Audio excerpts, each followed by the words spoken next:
இழந்து போனதை தேடவும் ரட்சிக்கவுமே மனுஷகுமாரன் வந்திருக்கிறார். லூக்கா 19:10.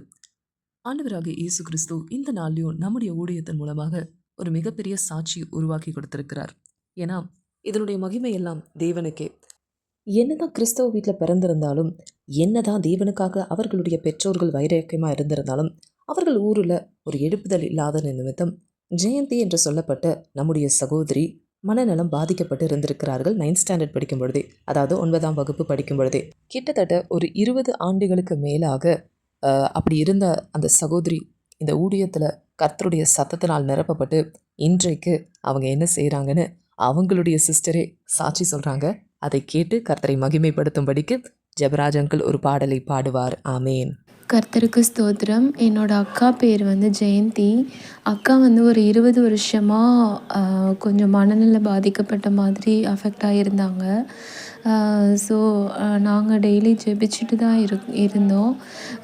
ஆனால் ரீசெண்டாக ஜூன் மந்த்து ப்ரொக்ளைம் யெஷுவா அப்படின்ற இந்த ஊழியத்தை நடத்துகிற சாமிஸ்ட் எங்களுக்கு ஃப்ரெண்டாக கிடைச்சாங்க. அவங்க கூட சேர்ந்து நாங்கள் டெய்லி ஜெபித்தோம். ஒரு நாள் அக்காவுக்கு கால் பண்ணி கர்த்தர் நல்லவர் அப்படின்னு சொல்லிட்டு 3 டைம்ஸ் சொல்ல சொன்னாங்க. அக்காவும் சொன்னாள். அதே போல் கண்டினியூஸ்டாக நாங்கள் அவங்க கூட சேர்ந்து ஜெபிக்க ஒரு மாற்றம் அவங்களோட லைஃப்பில் பார்த்துட்ருக்கோம்.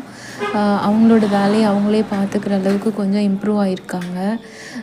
அதுபோல் ஒரு 2 வீக்ஸ் முன்னாடி அக்கா வந்து நானும் அம்மாவும் ரூமில் ஜெபிச்சிட்ருக்கும் பொழுது அக்காவே வந்து நானும் அவங்க கூட சேர்ந்து பாட்டு பாடுறேன் அப்படின்னு சொல்லிட்டு எங்கள் கூட சேர்ந்து உட்காந்து 3 பாட்டு பாடினாங்க. அதே போல் சங்கீதம் 91 வாசித்தாங்க. இவ்வளோ பெரிய மாற்றத்தை எங்களோட லைஃப்பில் கொடுத்து எங்களை சந்தோஷப்படுத்தின எங்கள் தேவனுக்கு கோடி கோடி நன்றி. தேவனுக்கே மகிமை உண்டாவதாக. இந்த ஊழியத்தின் மூலமாக இன்னும் தேவன் பல்வேறு அற்புதங்களை செய்து தேவ நாம மகிமை இன்னும் மகிமைப்படுத்துவார் என்று நான் கர்த்தருக்குள் விசுவாசிக்கிறேன்.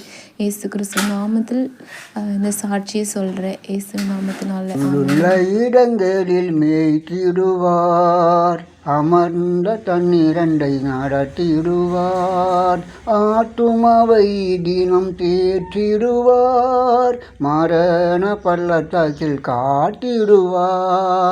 இயேசு போதுமே போதுமே, இயேசு போதுமே போதுமே, எந்த நாளிலுமே என் நிலையிலுமே எந்தன் வாழ்வினிலே இயேசு போதுமே.